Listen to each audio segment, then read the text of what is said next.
Composición de funciones. A partir de un par de funciones, a los que vamos a llamar, para darle nombre, f de x y g de x, se puede hallar una nueva función que es la que llamamos compuesta entre ambas. Entonces, vamos a tener la función y igual a f de x igual a g de x, una segunda función. La composición, entonces, entre ambas se puede dar en dos sentidos. Puedo decir, entonces,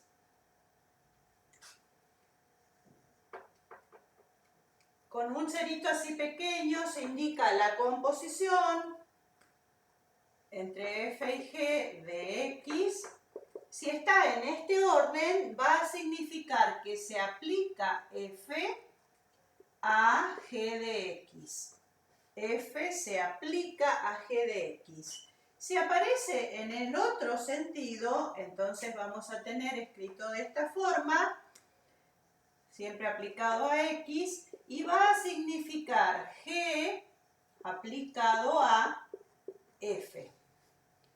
Entonces, la composición de funciones no es conmutativa. ¿Qué quiere decir? Que si cambiamos el orden de composición, vamos a obtener funciones diferentes. Entonces, tomemos algunos ejemplos. Un primer ejemplo es si decimos f de x igual a x cuadrado menos 5 y g de x igual a 2 seno de x. Vamos a ver las composiciones en uno y otro sentido. Entonces, si aplicamos f de g de x, nos va a quedar f aplicado a g. Y g es 2 seno de x. Ahora, hasta ahí lo que hice es ubicar a f escrito sin aplicarlo todavía y a g que ya copié lo que vale. Ahora, ¿qué hace f? A lo que encuentra entre paréntesis, en este caso la variable es una sola, que es x, la eleva al cuadrado y le resta 5.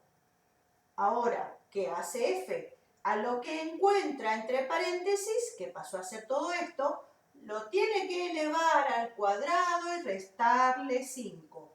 A ver, entonces, va a ser 2 seno de x elevado al cuadrado y a eso le resto 5.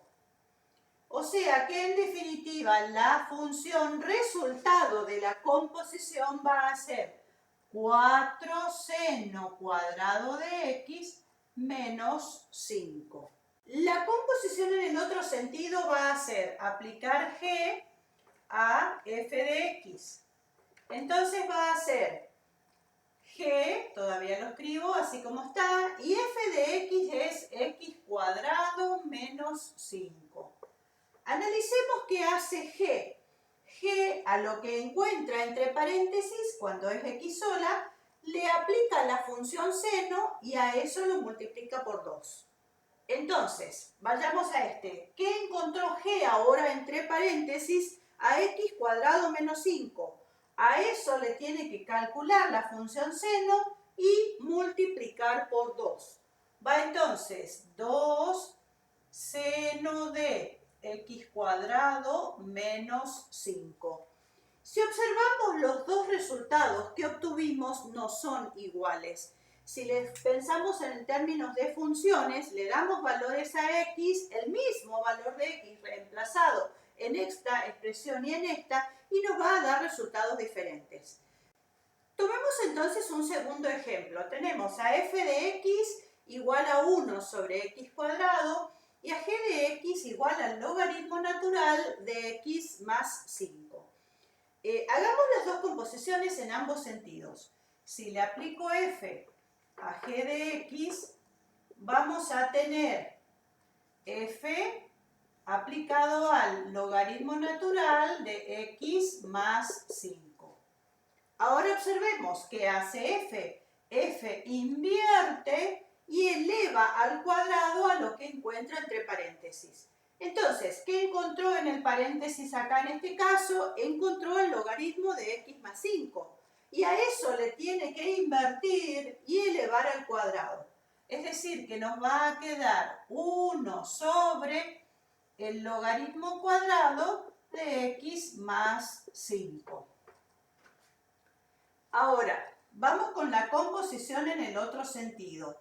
Si le aplico g a f de x, g se aplicará a f, es decir, a 1 sobre x cuadrado.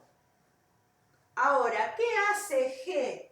A lo que encuentra entre paréntesis le suma 5 y a eso le calcula el logaritmo natural. Ahora, g encuentra entre paréntesis a 1 sobre x cuadrado. Entonces, a esa expresión le va a sumar 5, 1 sobre x cuadrado le suma 5, y a eso le calcula el logaritmo natural. Nuevamente analizamos y las expresiones que obtuvimos son distintas, dándole valores a x, el mismo valor en una y otra expresión, y nos van a quedar distintos resultados.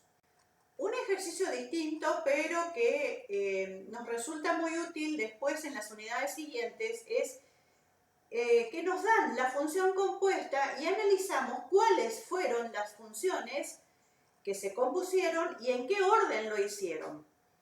Esto entonces, vamos a tomar estos dos ejemplos que se encuentran aquí.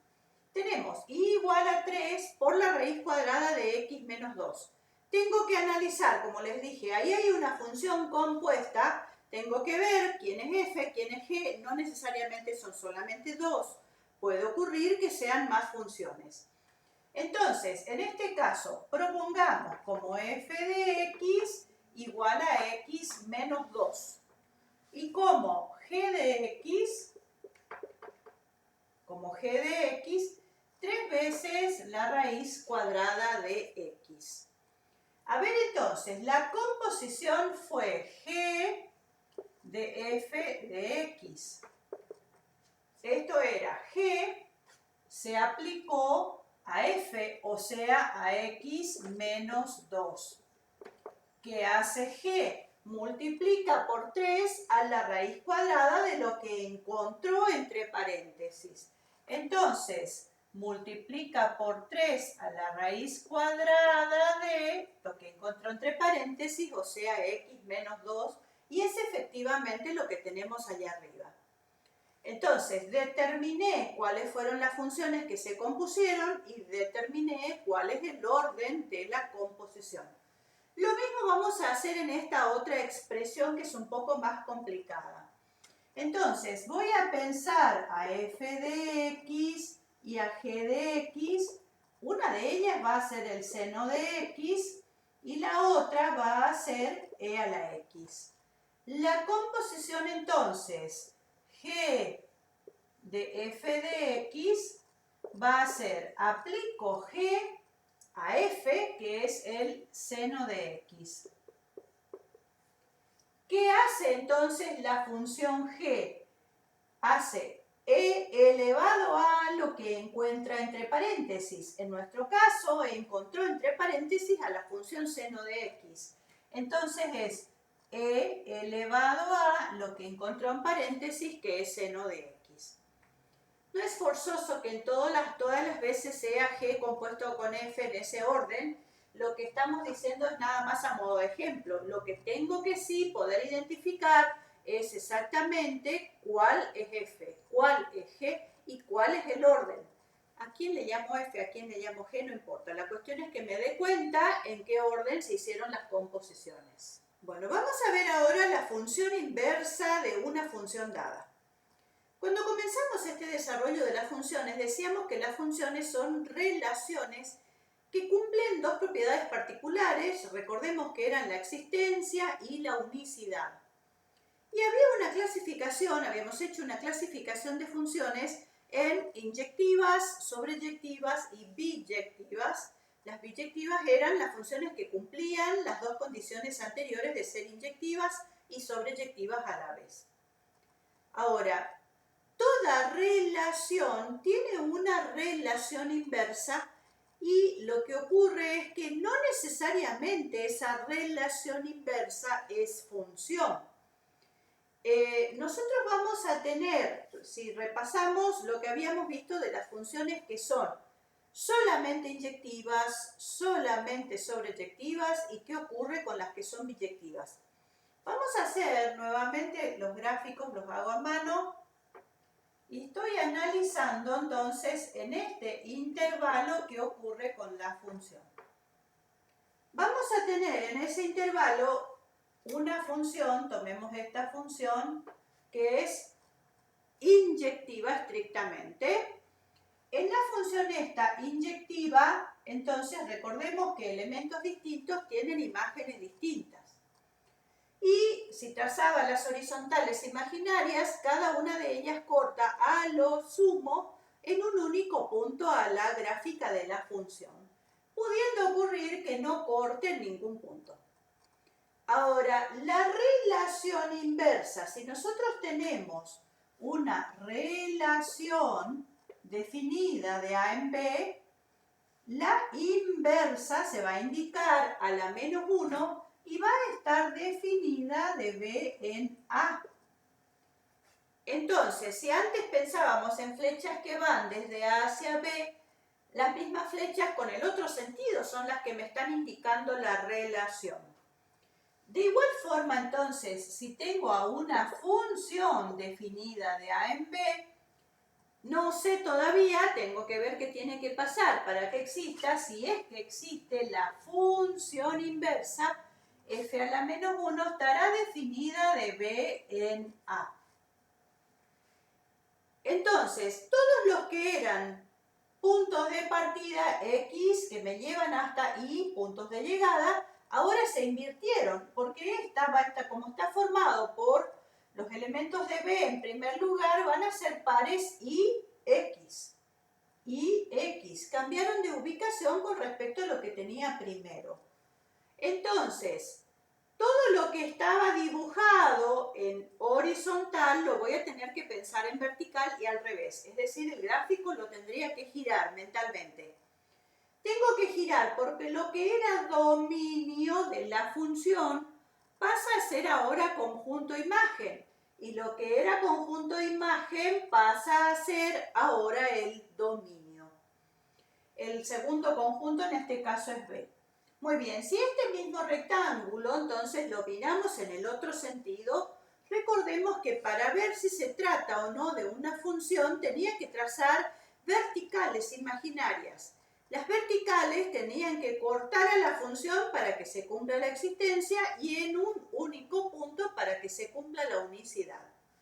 Bien, en este rectángulo particular hay verticales, si es que lo miro girado, que no cortan a la gráfica y por lo tanto no se va a cumplir la existencia. Es decir, que cuando la función es estrictamente inyectiva, la función inversa no existe. Existe la relación inversa, pero no es función, porque no cumplió, en este caso, la existencia. Ahora, si considero a una función sobreyectiva,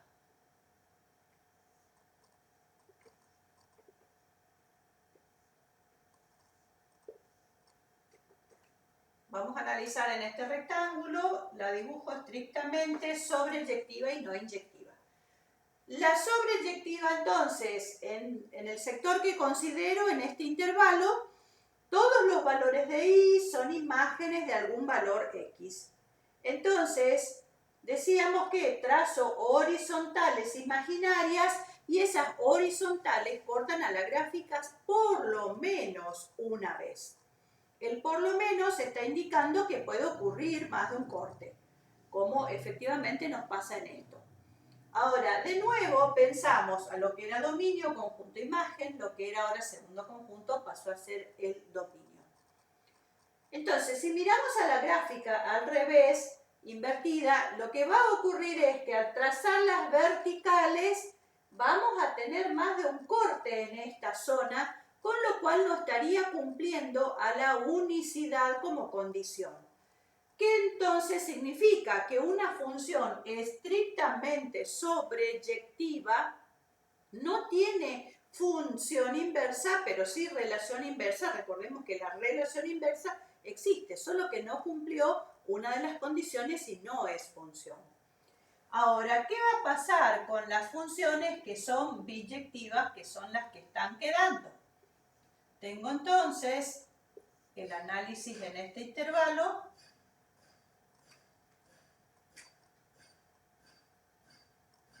Y tengo esa gráfica. Tiene que cumplir las dos condiciones anteriores, es inyectiva y es sobreyectiva, es decir, trazo las horizontales y hay cortes siempre y una única vez. Único, el corte significa elementos distintos tienen imágenes distintas, inyectividad. Siempre hay corte, significa que todos los elementos Y son imagen de por lo menos un X en el intervalo que estoy pensando.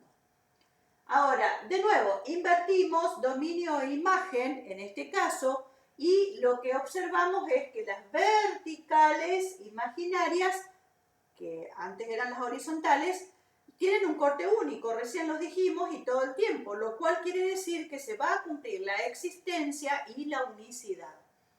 Entonces, ¿cuál es la conclusión? Que las únicas funciones que tienen función inversa son las funciones biyectivas. Ahora, hay una propiedad que nos resulta útil aquí en esto que tenemos que trabajar. Hay una propiedad de las funciones, en realidad de las relaciones inversas, ¿sí? Y esta, por ser una relación, también la cumple. La propiedad es que la composición de una relación y su inversa, o de una función y su función inversa, da siempre la identidad. ¿Qué va a hacer eso entonces? Si nosotros tenemos que f y f a la menos 1 son inversas una de la otra, la composición de f aplicado a f a la menos 1 de x nos da la identidad, o sea, esto sería y igual a x, ¿no es cierto? Esa es la identidad. En el otro sentido de composición, f a la menos 1 de f de x, también se cumple la misma propiedad. Ahora vale la pregunta, a partir de una función, yo determino primero qué es función, después determino qué es biyectiva, y ahora tengo que encontrar la inversa. ¿Cómo hacemos eso de encontrar la función inversa de una dada? Entonces, nos van a dar, tomemos un par de ejemplos. Uno de ellos es igual a x al cubo menos 2. Entonces, dada la función x cubo menos 2 es una función biyectiva, lo cual quiere decir que la gráfica va a tener las características que mencionamos antes y también va a significar que la inversa es función. Ahora, ¿qué tengo que hacer? Pensando en pasos mentalmente es despejar x y después que despejé x, intercambiar variables, a x le llamo y, a y le llamo x. O sea, voy a despejar x. Este 2 entonces tiene que pasar al primer miembro, va a ser y más 2 es igual a x cubo, y x entonces despejando va a ser raíz cúbica de y más 2. Despejé x, segundo paso, intercambiar variables. O sea, f a la menos 1 de x será la raíz cúbica de x más 2. Intercambié variables. Entonces, lo que estamos viendo, f de x será esta, f a la menos 1 esta función. Así que ahora, hagamos una composición para analizar qué significa eso de que nos da la identidad. Entonces, le aplico f a la menos 1 de x. No importa el orden porque me tiene que dar en ambos sentidos, lo mismo que es la identidad. Entonces, le voy a aplicar f a la menos 1, en este caso raíz cúbica de x más 2. ¿Qué hace f? F, que era la original, eleva al cubo y le resta 2 al resultado que En este caso es x solo, pero acá es toda esta raíz. Bueno, muy bien entonces. A lo que tiene entre paréntesis le eleva al cubo y le resta 2. Elevar al cubo va a significar esta simplificación. Va a quedar solamente el radicando. X más 2 menos 2 es igual a X y eso significa que la composición nos da la identidad. Bien. Un segundo ejemplo, si tengo igual a x más 1 sobre 2x más 3. Más complicada la cuestión. Es una función racional dentro de la clasificación que habíamos visto. Algebraica racional. Tengo que despejar x. Entonces, este denominador lo pasamos multiplicando al primer miembro y aplicamos la propiedad distributiva. Nos queda 2x por y más 3y es igual a x más 1. Agrupamos, asociamos todos los términos que tienen como factor común x, porque recordemos que es lo que tengo que despejar. Y todo lo demás lo pasamos al segundo miembro. Entonces, entre este término y este voy a sacar x factor común de 2y menos 1 por x, y en el segundo miembro tengo este 1 y menos 3y. Despejo x, entonces x es igual a 1 menos 3y sobre 2y menos 1. Último paso, intercambio variables para que me quede en función de x toda la situación acá. F a la menos 1 de x es igual a 1 menos 3x sobre 2x menos 1. Y ahí estaría, esta también es una función biyectiva, y esta que obtuvimos, siendo biyectiva la directa, decimos también la inversa es una función y también se va a cumplir que es una función biyectiva. Veamos entonces la composición que aquí tiene un poco más de dificultad. F a la menos 1 compuesto con F. Entonces, F a la menos 1 lo escribo, se va a aplicar a F, que sería esta racional. X más 1 sobre 2x más 3. Y cuidado ahora, ¿qué hace F a la menos 1 con lo que encuentra entre paréntesis? Entonces, voy a tener un cociente que hace F a la menos 1, hace 1 menos 3 veces lo que encontró entre paréntesis, y a eso lo divide por 2 veces lo que encontró entre paréntesis, disminuido en 1. Entonces, en nuestro caso acá, voy a escribir la raya fraccionaria de este cociente. 1 menos 3 veces todo esto. X más 1 sobre 2x más 3. Denominador, 2 veces lo que encontró acá, x más 1 sobre 2x más 3 menos 1. Y ahora es todo algebraico el trabajo que tengo que hacer. Tengo que hacer distributivas, común denominador, tanto en el numerador como en el denominador. A ver, lo hacemos entonces. El denominador es 2x más 3. El numerador será esto multiplicado por 1, o sea, 2x más 3. Y acá aplico la distributiva del menos 3 con cada término. Menos 3x menos 3. Denominador. El denominador tiene 2x más 3 como denominador a su vez. En el numerador, distributiva 2x más 2 menos, cuidado los signos, 2x menos 3, porque están ambos multiplicados por menos 1. Observemos entonces, en el numerador se pueden cancelar el 3 que suma y resta, En el denominador se pueden cancelar 2x que suman y restan, y también son simplificables los dos denominadores que son iguales. Entonces, 2x más 3 simplifica con el otro denominador.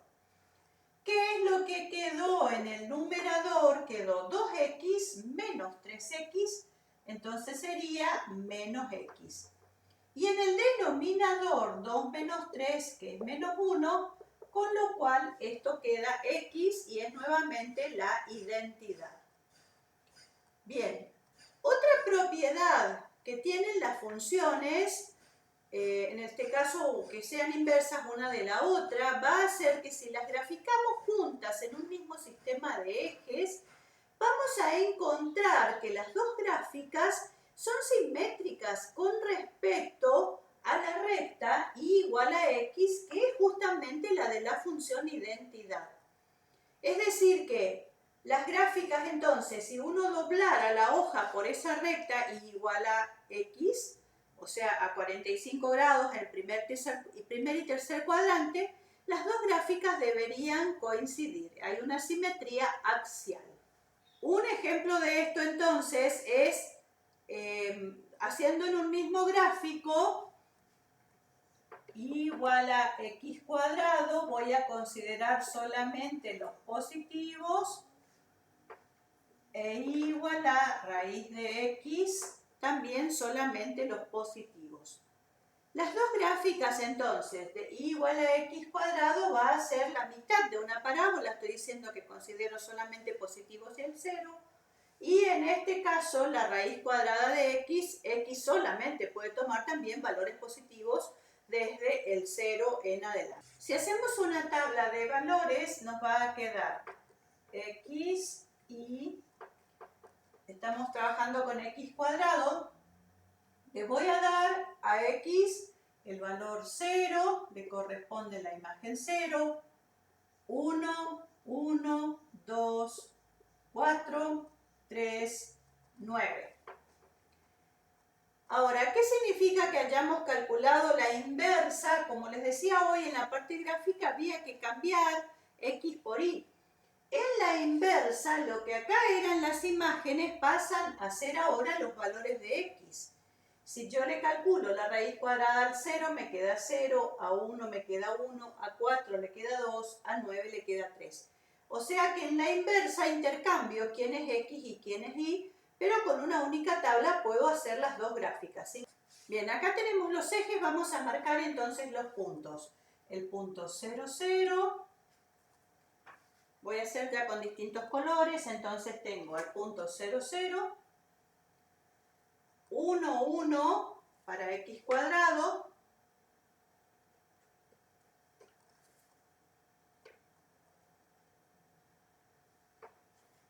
2, 4,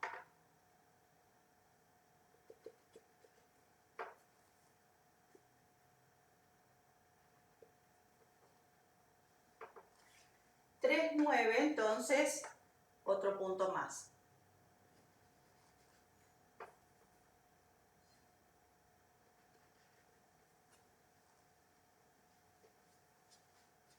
Entonces trazo la parábola.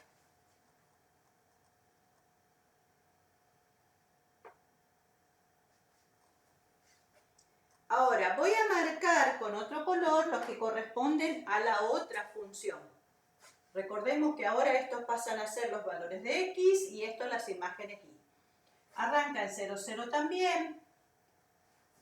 1, 1 también comparten. Ahora va distinto. 4 para x, 2 para y.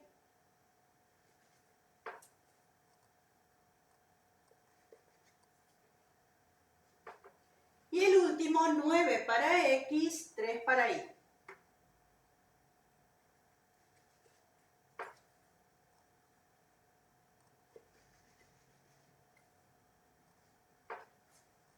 Y nos queda entonces esta función. Esta es entonces igual a raíz cuadrada de x, la que hicimos primero, igual a x cuadrado.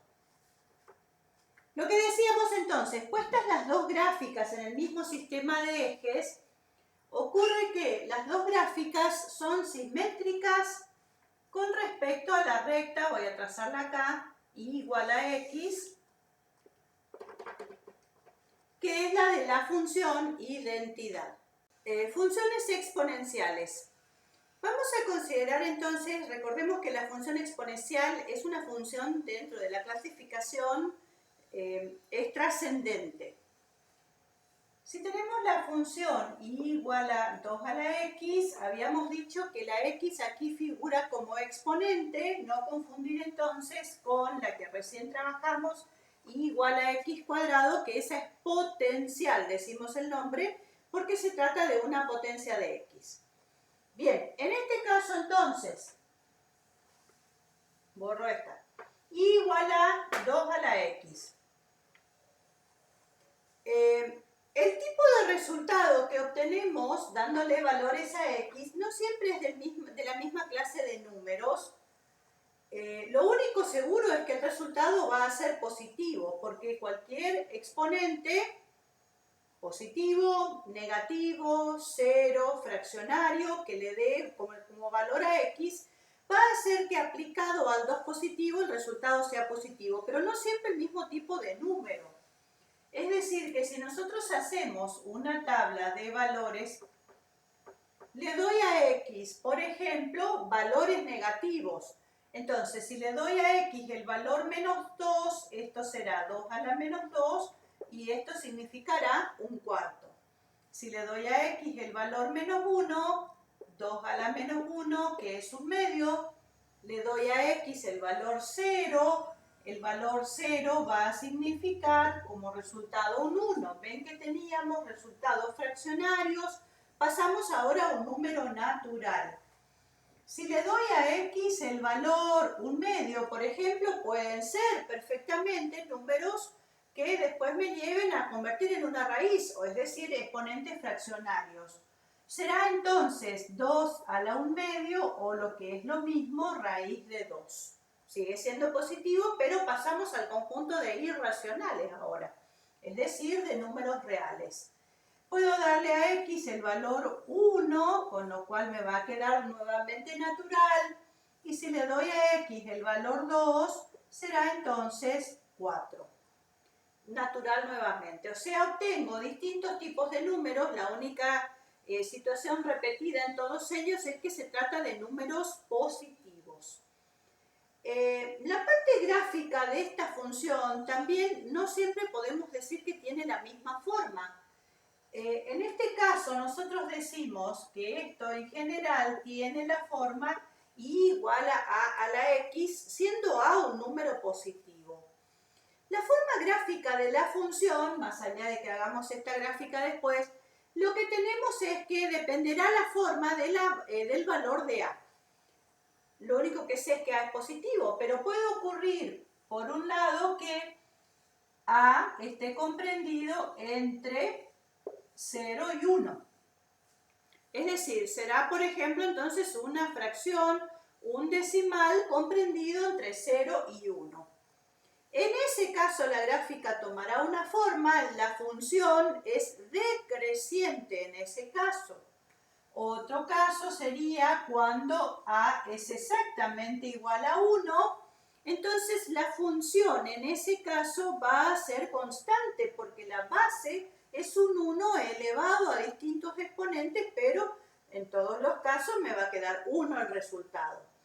Entonces, en este caso, gráficamente, más allá de que después muestro la gráfica, vamos a tener la otra cosa que va a ser constante acá, es que todas estas, siempre que no esté multiplicado por nada o sumado alguna constante después de la a la x, todas las veces que tenga solo esta forma, la función, va a pasar por el punto 0, 1. ¿Por qué? Porque todo número elevado a la 0 me va a dar como resultado 1 y entonces todas las veces va a ocurrir que pasa por ese punto.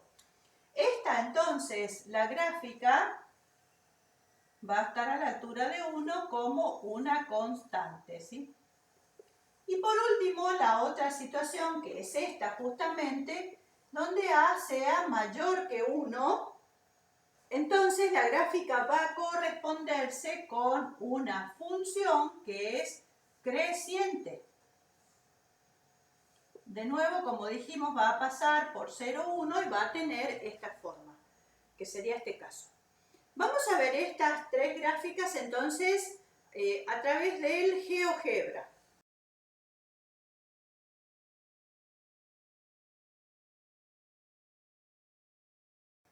Una función exponencial que tiene propiedades particulares es aquella en la que la base es el número irracional e, que tiene este valor, al ser irracional, tiene infinitas cifras decimales no periódicas. Entonces, lo que estamos diciendo es que es aproximadamente este valor lo que podemos obtener con la calculadora haciendo Shift y la tecla del logaritmo natural. Ahí se ve E es igual y ahí uno ve cuánto entonces vale esto. Lo que estamos diciendo es la función igual a e a la x es la que llamamos función exponencial natural y la base es el irracional e. La gráfica tiene las características que recién mencionamos. Se trata de un número mayor que 1, por lo tanto es una función creciente. Es una función creciente y además es biyectiva. Teniendo en cuenta lo que habíamos visto recién es que la función es biyectiva, entonces su inversa es función también. ¿Cuáles van a ser entonces las funciones inversas de las que son exponenciales? Recordemos que decíamos despejar x, no se trata de una potencia, una raíz, como hicimos anteriormente en los ejemplos. Entonces, estas que son trascendentes toman formas particulares las funciones inversas. Pero recordemos que es a partir de considerar a esta función y saber que es una función biyectiva. Bueno, la función inversa de la exponencial es la función logarítmica. La función logarítmica, entonces, si nosotros tenemos a la función igual a 2 a la x, la función inversa, esta es f de x, la función inversa será inversa de x igual a logaritmo en base 2 de x. Si tuviera igual a e a la x, esa particular que recién mencionábamos, como f de x, entonces la función inversa f a la menos 1 es el logaritmo natural de x. En general, entonces, si la función tiene la forma igual a la x, lo que va a ocurrir es que la inversa, f a la menos 1 de x, va a ser el logaritmo en base a de x. Esa es entonces la inversa. Como pasó en los casos anteriores, si nosotros hacemos la composición de estas dos funciones, de estas dos, siempre que sean inversas, como estamos mencionando, entonces va a ocurrir que la composición entre ambas nos va a dar algebraicamente la identidad y gráficamente va a encontrarse una simetría axial con respecto a la recta y igual a x cuando graficamos a ambas en el mismo sistema de ejes. Como vemos a continuación a través del GeoGebra.